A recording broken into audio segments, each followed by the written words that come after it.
they are outsiders or bystanders in their own country. At the root of almost every crisis in our part of the world, the common denominator is the absence of inclusive, responsive leadership. Further, I believe it is essential for you as young leaders to appreciate the fact that these fissure lines that I speak about are visible beyond our continent. Others can see these fissures. They are looking at us through their ambassadors and their high commissioners. They are looking at us. You think wamekuja hapa ati ku encourage bilateral. Wamekuja hapa kujua how much more can we get. Yeah? Right? These fissures, they are visible to them. And as such, they have made our continent fair game for destructive proxy wars sponsored by nations with significant economic and military strength. These actors have the strategic intent of using the chaos and confusion perpetrated by self-serving leaders across our human capital to access our human capital, our mineral wealth, our agricultural potential, to grow their own economies at our own expense. To compound this further, societies experiencing these levels of internal discontent are susceptible to an even more sinister type of enemy, and that is violent extremism, organizations hell-bent on disseminating and entrenching their misguided ideologies through violence. And we know, you see in Kenya we have Al-Shabaab, here you have ADF causing problems all across the border, disturbing citizens, not allowing people to move forward. But why are these groups able to do that? They're able to do that because there is somehow feeling that there is a vacuum which they want to come here and push, because we have also failed in trying to have this inclusive society. If we were one, these would not be problems. Al-Shabaab problem, ADF problem would be a problem of East Africa, not a problem of individual countries. You don't have the capacity. These people have no color. You know, they have no tribe. They just have an ideology which is warped. So today they will bomb you in Kampala, tomorrow they'll be bombing me in Kiambu, or they'll be bombing somebody else in Dar es Salaam.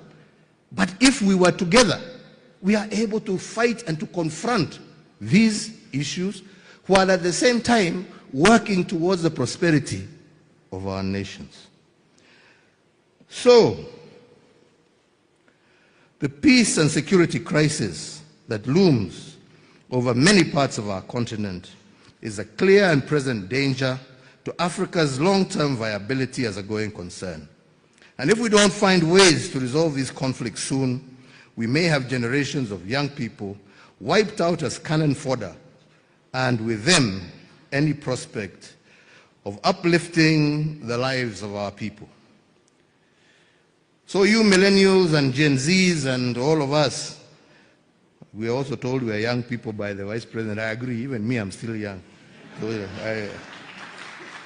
you're told you're as young as you feel. Me, I feel young. So, but anyway, there are those who are millennials. You have your Gen Zs here as well. Allow me to state this point once more for emphasis. Nobody outside of Africa is coming to save you. Do not have any misguided thought that there's anybody who is coming to save you. In the words of Elridge Cleaver, an American writer and civil rights activist, you are either going to be part of the solution or you are part of the problem. This message holds true today as it did decades ago at the height of America's civil rights movement. The good news also, however, I believe, is that I have witnessed such a pivotal moment to effect change. All the elements necessary to bring about lasting and irreversible change are currently within your grasp as young people. And why, you say, do I say this? And let me just say, for starters, again, as has been mentioned, the demographics, first and foremost, are in your favor.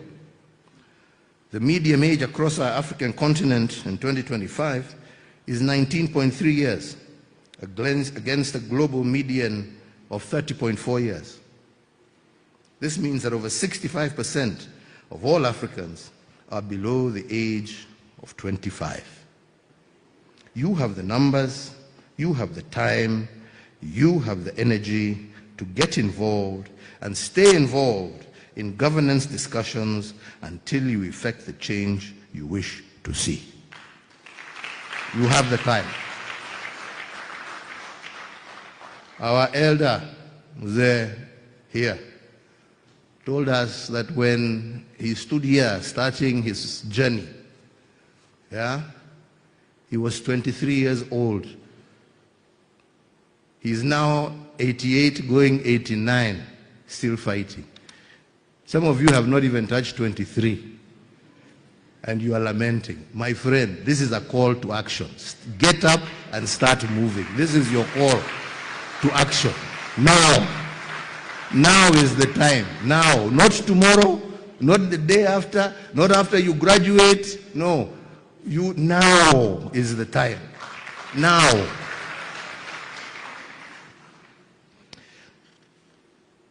So, like I say, you have the numbers, you have the time, and you have the energy to get involved and stay involved in governance discussions until you effect the change you want to see. Furthermore, you are also the beneficiaries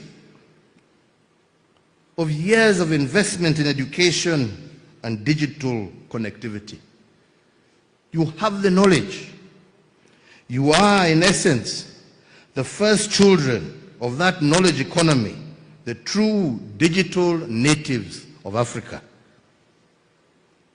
The democratization of access to information through the internet means that very few secrets are left. Very, very few. Very, very few secrets. The asymmetry of information in favor of government has always been a tool to manage the perception of populations. This is no longer the case. You know what we know. In many cases, you know it better because you have understood how to leverage the essential tools of today, such as artificial intelligence and the power of social media. Me, when I go and make a small statement somewhere, I think I'll be hidden myself in the middle of the bush. By the time I am getting home for lunch with my wife, she's asking me, what were you doing talking out there? How do you know where I was? It's already, you young people have already pressed these buttons and it's all over. He was there and he said this. So we are living in a very dangerous time. Be very careful, especially of those of you who have 2 girlfriends. Mujichunge sana.